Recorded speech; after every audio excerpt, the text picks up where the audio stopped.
नमस्कार। क्षमा चाहूँगी इस वीडियो को लाने में बहुत समय लगा दिया। एक्चुअली मुझे बहुत ज़्यादा कफ़ हो रहा था और क्योंकि मौसम बदल रहा है तो ये ऑन एंड ऑफ चल ही रहा है।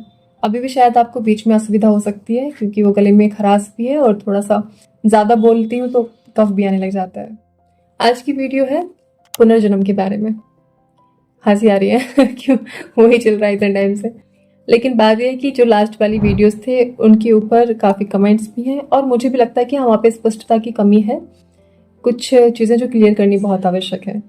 तो उसके लिए हम आज भगवद गीता पे बात करेंगे और मुझे लगता है कि पुनर्जन्म को समझाने के लिए भगवद गीता बेस्ट ग्रंथ है।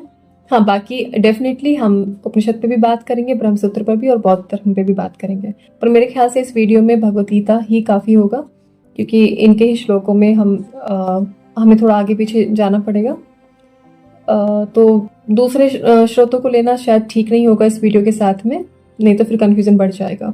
ठीक है, तो आज की वीडियो में बात सिर्फ भगवद गीता पर करेंगे और भगवद गीता में पुनर्जन्म को कैसे बताया है वो समझेंगे। ठीक है, चलो तो शुरू करते हैं।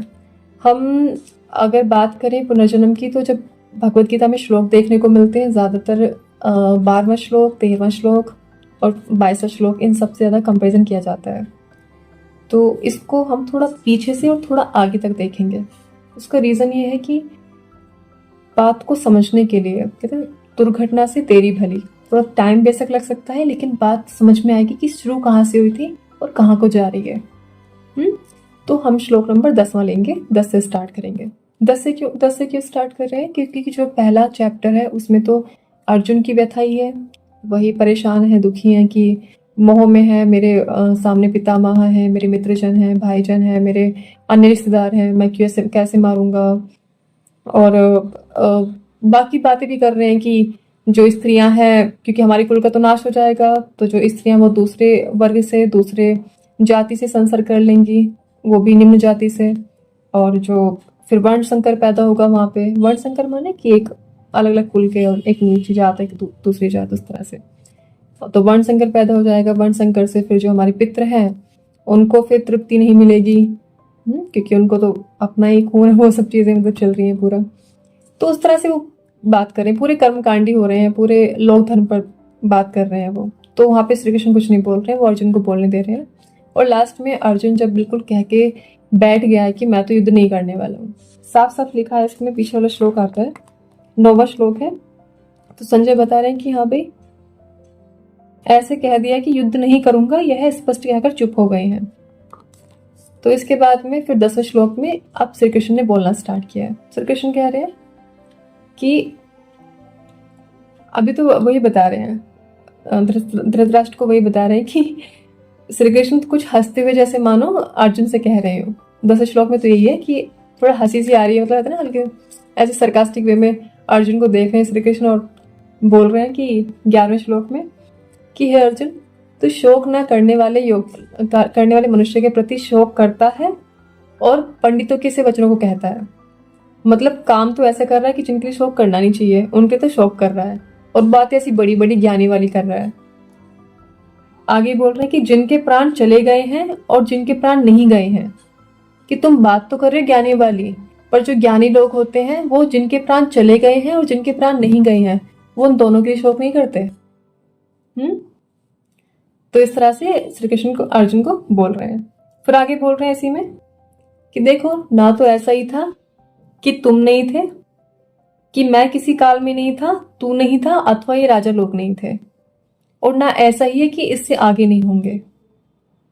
तो हम जो काल की धारा है, काल की धारा क्या, काल माने क्या, समय होता है, और समय की धारा माने क्या है, समय को हम कैसे मेजर करते हैं, जब भी कोई परिवर्तन होता है, परिवर्तन को ही कुछ बदल रहा तभी तो हम समय को मेजर कर सकते हैं, और परिवर्तन लगातार कहाँ होते हैं, प्रकृति में होते हैं। तो आगे इसी बात को समझेंगे, बदलाव और प्रकृति का यहाँ पे क्या संबंध है, आगे समझते हैं। कि जैसे जीवात्मा की इस देह में बालकपन, जवानी और बुढ़ापा और वृद्धावस्था होती है, वैसे ही अन्य शरीर की प्राप्ति होती है। उस विषय में धीर पुरुष मोहित नहीं होते। मोहित शब्द जब भी आता है, मोहित से अर्थ होता है भ्रमित से। हम कहते हैं ना किसी उसने मोहित कर लिया। अब जैसे पुरानी स्टोरीज आती थी कि एक सुंदर नारी थी, उसने एक को मोहित कर लिया, तो मोहित माने क्या, उसको वही दिखाई दे रही है, वो भ्रमित हो गया है, उसको लग रहा है कि यही है सब कुछ, यही परी है और यही जीवन है वो सब, तो भ्रम में आ जाता है मोहित से।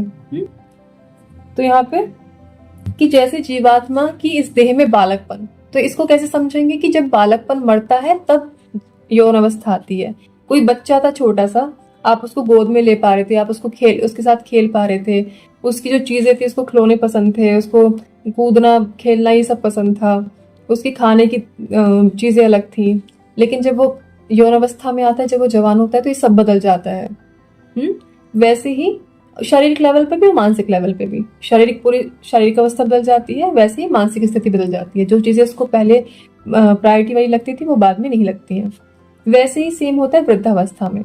जब जवानी के टाइम पे जो चीजें जरूरी थी, जो चीजें आवश्यक थी, वो बुढ़ापे में नहीं रह जाती है। बुढ़ापे में तो कुछ और चीजें कि ऐसे हो जाता है, वैसे हो जाए, ये हो जाए, वो तो बिल्कुल चीजें बदल जाती हैं। बहुत स्थूल है ये, तो आप समझते होंगे इस चीज को तो। और वैसे ही शरीर पूरी तरह से बदलने लग जाता है। बचपन से जवान हुआ, शरीर बदल गया, जवान से बुढ़ापा है, शरीर बदलने लगता है, पूरी कोशिकाएं बदलने लगती हैं। आपकी स्किन से लेके, आपकी मांसपेशियों से लेके, आपके ग्लैंड के डिके होने से लेके सब चीजें स्टार्ट हो जाती हैं, सीक्रेशन बदल जाता है, सब चीजें बदलने लग जाती हैं।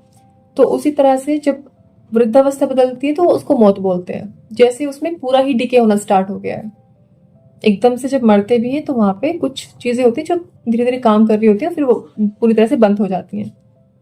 तो हम जब जिसको जन्म बोलते भी हैं, अब यहाँ से थोड़ा समझेंगे जन्म और मरण। मुझे ये बहुत अच्छा कॉन्सेप्ट मुझे समझ में आया मेरे घर से, जब मेरी मम्मी ने मुझे चावल साफ करने के लिए बोला था।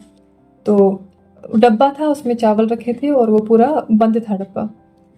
मम्मी बोल रही इसमें चावल साफ कर दे, तो मैंने देखा उसमें गिनार चल रही है।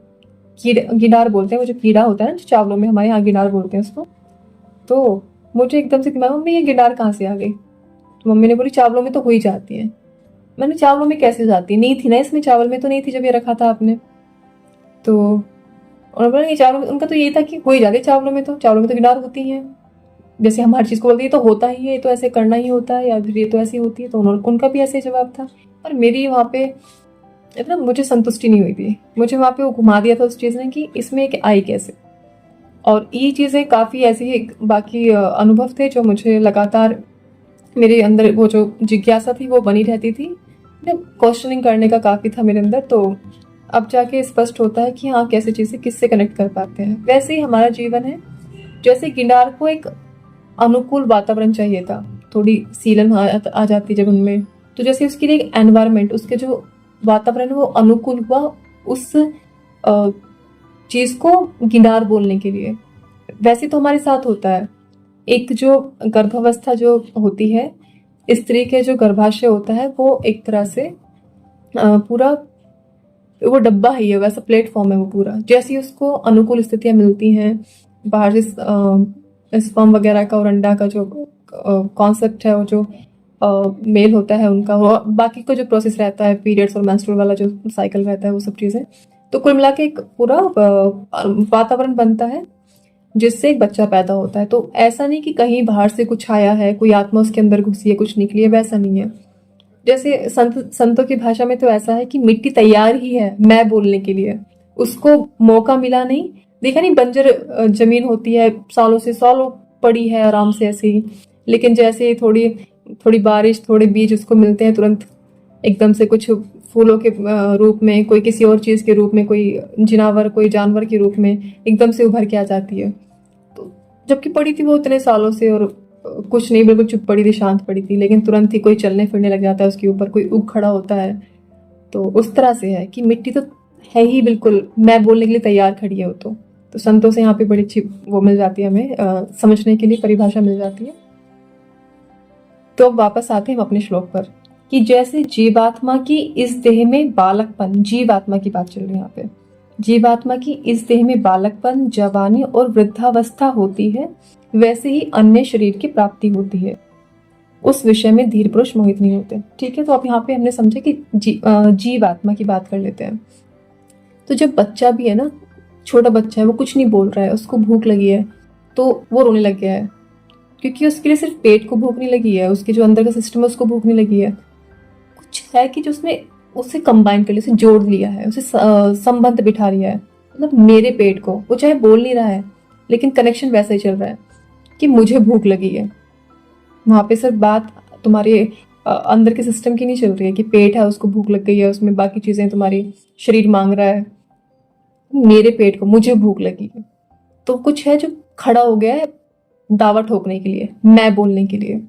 और ये मैं नहीं बदलता है, चाहे जवानी, आपका बचपन मर जाए, जवानी आ जाए, जवानी मरे बुढ़ापा आ जाए, बुढ़ापा मरे दूसरे जन्म आ जाए, ये मैं नहीं बदलता है। अभी हमने बात की ना, वो मिट्टी लगातार खड़ी ही रहती है मैं बोलने के लिए। तो जैसे ही उसको अनुकूल वातावरण मिला, कुछ था जो अंदर दावा करने के लिए तैयार हो गया कि मैं।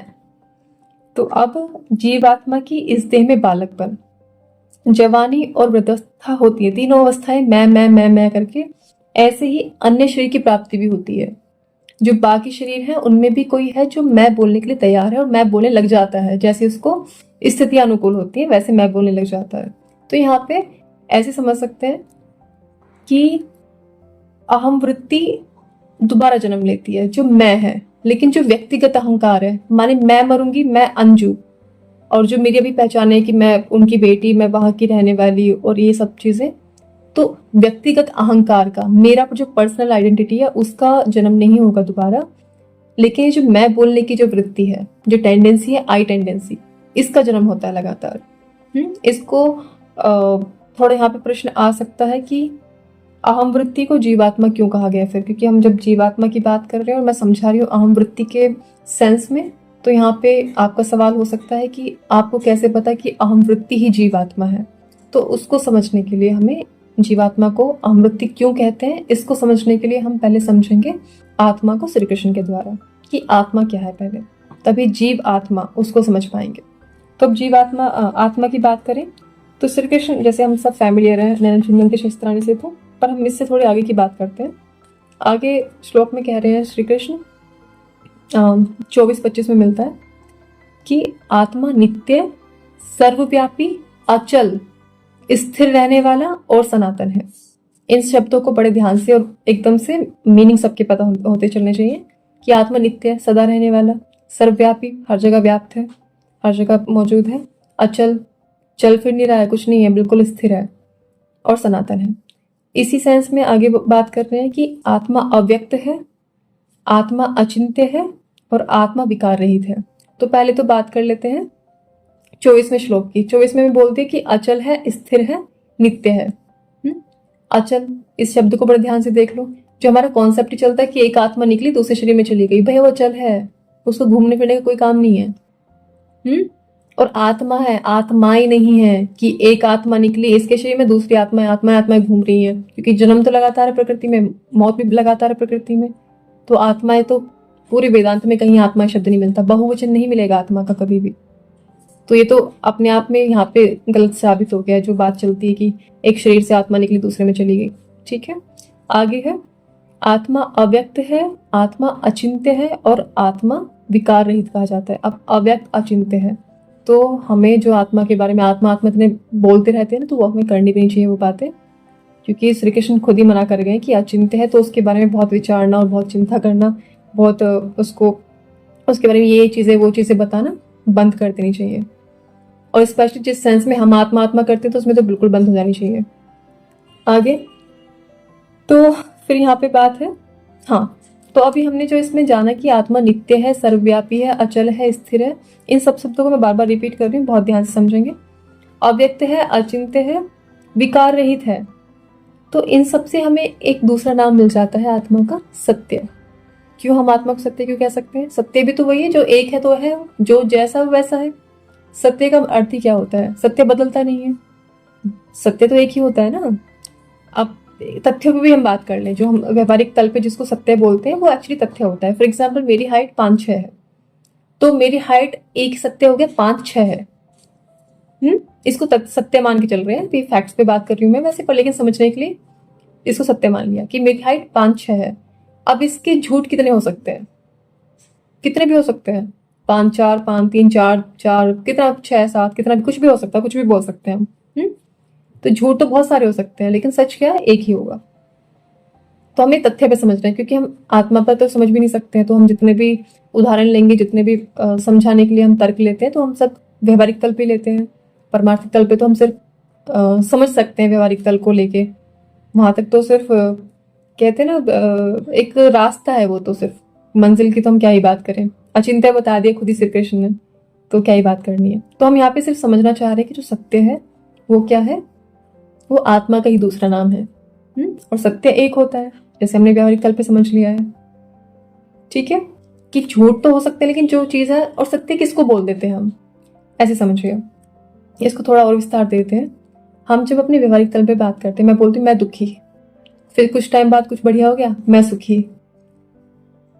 क्या बात है, मैं दुखी हूं या मैं सुखी हूं? इसका मतलब तो मैं कुछ भी नहीं हूं। अगर मैं दुखी ही होती तो मैं दुखी ही होती ना, मैं बदल कैसे गई? ऐसी मैं सुखी होती सुखी ही होती। ठीक है, तो हमारी जो परिभाषा है मैं की, वो तो लगातार बदलती रहती है। और सत्य क्या है? स्थिर है, वो तो एक है, आत्मा अचल। तो इन यहां से हमें मिलता है कि आत्मा जो एकमात्र सत्य है। और हमने बात करी जीवात्मा की। जीव के देखे कौन सत्य है? जीव के देखे तो अहम सत्य है। मैं, हर बात पे मैं, ये मैं, वो मैं, ऐसे मैं। कभी देखा आपने कि मैं को झूठ बताते हुए मैं धोखा है, या फिर मैं तो है ही नहीं, ऐसा कुछ किसी को बोलते हुए? नहीं ना। पूरे जीवन हम क्या करते रहते हैं? मैं। वो अहम वृत्ति जो हमारे अंदर मैं भाव रहता है, वही हमारे लिए आत्मा हो जाती है, वही हमारा सत्य हो जाती है। और सत्य को ही आत्मा कहते हैं। तो जीव के देखे तो वही सत्य है। जीव के देखे जो उसका मैं भाव है वही सत्य है। जो अहम वृत्ति है वही सत्य होती है जीव के लिए। तो इसलिए उसको जीव आत्मा कहते हैं। जो जीव के लिए सत्य है वो जीव आत्मा हो गया। इसलिए जब हम कहते भी है ना कि भगवान मुझसे बड़ा है, हम जब अपने से ऊपर रखते हैं किसी को, परमात्मा को, भगवान को, ईश्वर, गॉड, अल्लाह, जिसे भी अपने ऊपर रखते हैं, तो उसको भी कैसे रखते हैं? मेरा भगवान, मेरा खुदा, मेरा गॉड, या जो भी आप, मेरा परमात्मा, जो भी रहते हैं, मेरा मैं पहले आता है। तो जीव के देखे तो मैं ही बड़ा है, मैं ही आत्मा है। इसलिए जब भी बात की जाएगी जीव आत्मा की जाएगी, यही बात हमें मिलती है 22वें श्लोक में। 22वें श्लोक में भी क्या है कि जैसे मनुष्य पुराने शरीरों को, पुराने वस्त्रों को त्याग कर दूसरे नए वस्त्रों को ग्रहण करता है, वैसे ही जीवात्मा पुराने शरीरों को त्याग कर नए शरीर ग्रहण करती है। तो जो हमने पूरी बात कही है वही बात फिर यहाँ पे 22वें श्लोक में मिलती है। अब बात कर लेते हैं अर्जुन और श्री कृष्ण की ही। जब भगवत गीता की बात होती है तो हमें उस संदर्भ में ही देखना चाहिए। तो अब यहाँ पे विडंबना ये है कि श्री कृष्ण अर्जुन को समझाते हुए उसकी स्थिति को भी देख रहे हैं। वो सिर्फ ये नहीं कि मैं ज्ञान दे रहा हूँ, सिर्फ वो सामने देखते हैं कि मैंने इतनी बड़ी इतनी सबसे ऊंची बात इसको बता दी है, लेकिन अभी भी ये समझने को तैयार नहीं है। तो फिर श्री कृष्ण अर्जुन को क्या कहते हैं 26वें श्लोक में?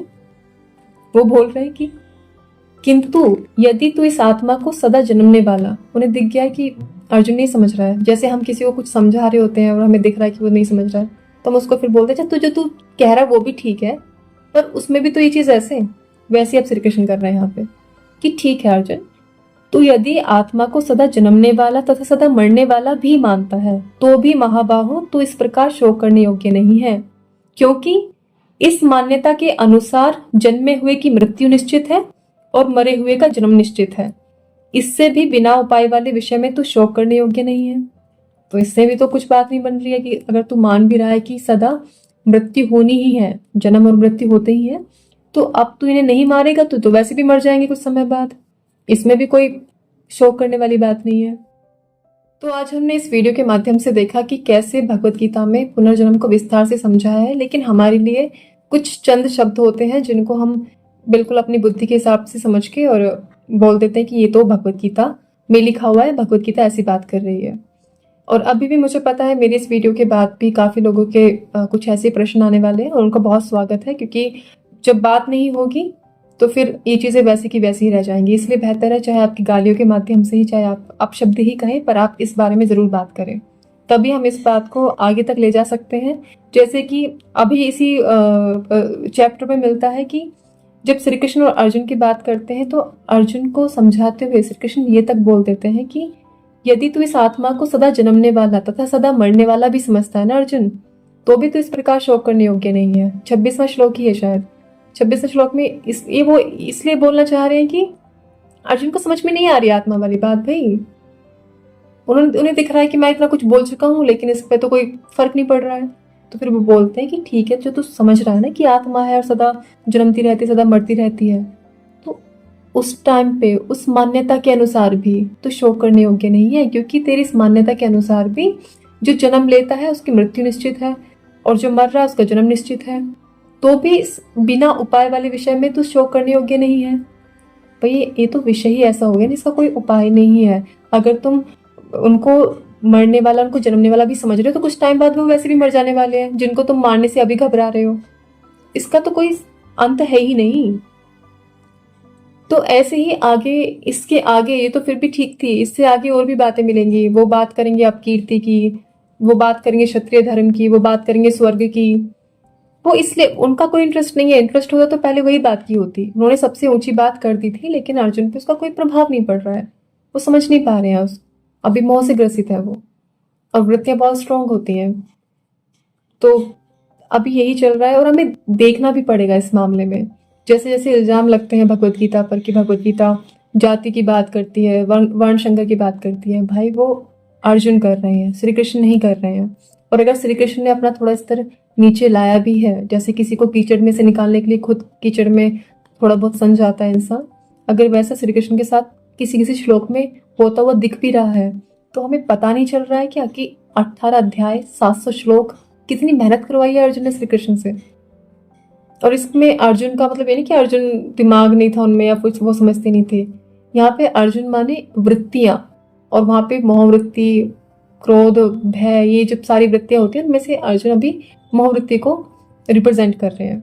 तो ऐसे ही अर्जुन और हम एक जैसे ही हैं। हम भी लगातार अपनी वृत्तियों से घिरे रहते हैं। हम बोलते हैं कि हमें बातें समझ तो आ रही है, या फिर समझती ही नहीं, दोनों चीजें होती हैं, पर उसको व्यवहारिक तल पे कैसे लाएं, या फिर पर ये चीज़ वैसे, पर मेरे घर वाले, मेरा ये, मेरा वो, सो चीज़ें हमारे बीच में तो ऐसी रहती है। जैसे अर्जुन परेशान है अपने सामने वाले जानने वालों को लेकर, वैसे हम भी परेशान रहते हैं सो चीज़ों को लेकर और अपने परिवार को लेकर भी।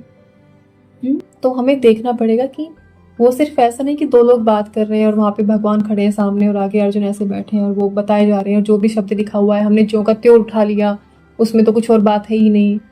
देखना पड़ेगा हमें कि इतनी बड़ी बात होते होते फिर क्या बात आ गई है, क्यों आ गई है। और ये दो लोग बात कर रहे हैं और दो लोग जैसे बात करते हैं वैसे बात हो रही है, सामने वाले का भी देखा जा रहा है। इसमें सिर्फ भगवान का ये नहीं कि बस मुझे तो बोलने से मतलब है, वो समझ रहा है सुन रहा नहीं, वैसा नहीं है। वो दिख भी रहा है ना भगवत गीता में साफ साफ।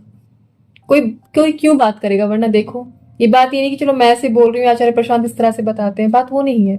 आप खुद भी सोचे ना, ऐसे कैसे संभव हो सकता है।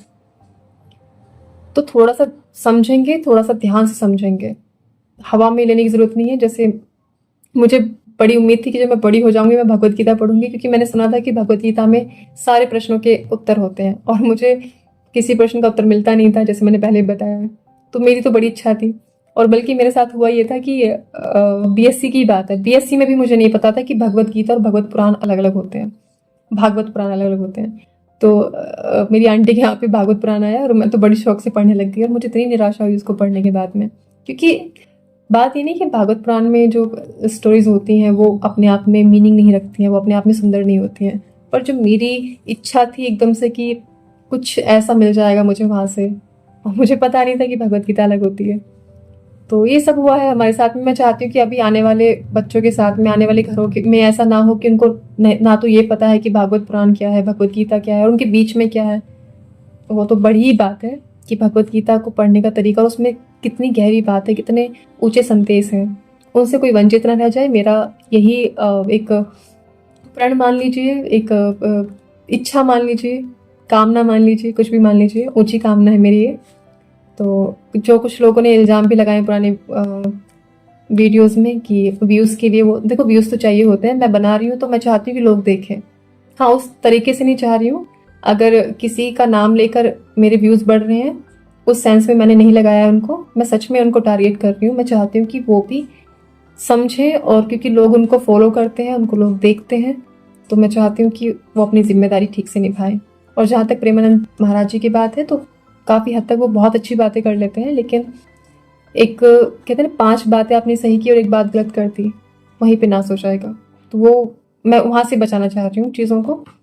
शायद 2 चीज़ें हो सकती हैं इसमें, या तो मे बी अभी जो उनके पास लोग आ रहे हैं वो इस लायक नहीं है, वो ऐसा प्रतीत कर रहे हो इसलिए वो ये सब बातें बोल देते हो भूतों की और प्रेत योनि और वो सब चीज़ों की, या फिर वो अपने आप में थोड़े अभी किसी कंडीशन से घिरे हुए हैं, वैसा हो सकता है। तो मुझे उसके बारे में बहुत ज़्यादा नहीं पता है, पर मैंने कोशिश करी है उनके वीडियोस को देखने की और समझने की, तो काफ़ी हद तक बहुत अच्छी बातें कर लेते हैं। बाकी के कंपैरिजन में देखें तो स्पष्टता रहती है उनकी बातों में काफ़ी हद तक, पर बीच में फिर वही बातें आती हैं तो इससे भ्रम फैलेगा। आप सीधे-सीधे बात समझ नहीं पाएँगे, पुनर्जन्म क्या, आत्मा क्या, वो सब चीज़ें, कन्फ्यूज़न बढ़ जाएगा उन चीज़ों में।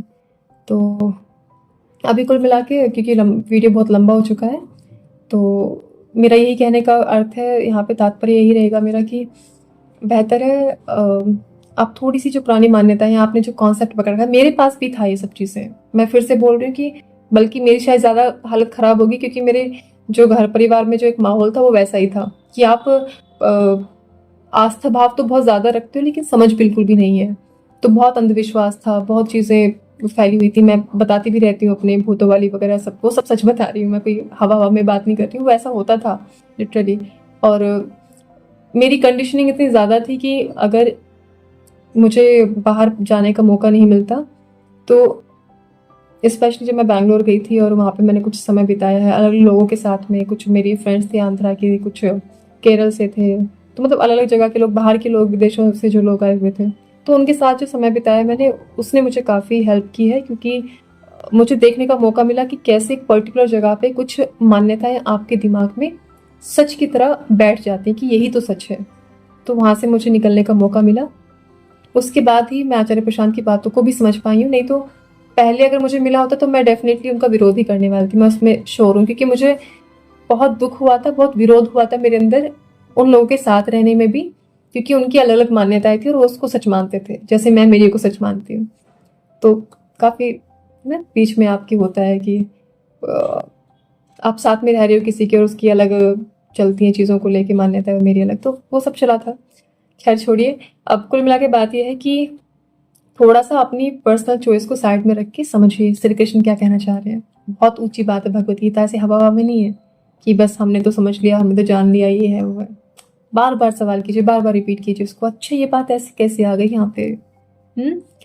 और वैसे इतनी प्यारी है कि मुझे तो अभी भी मन कर रहा है कि मैं और भी श्लोक ले लूँ, जितना मुझे समझ है अपनी समझ के हिसाब से।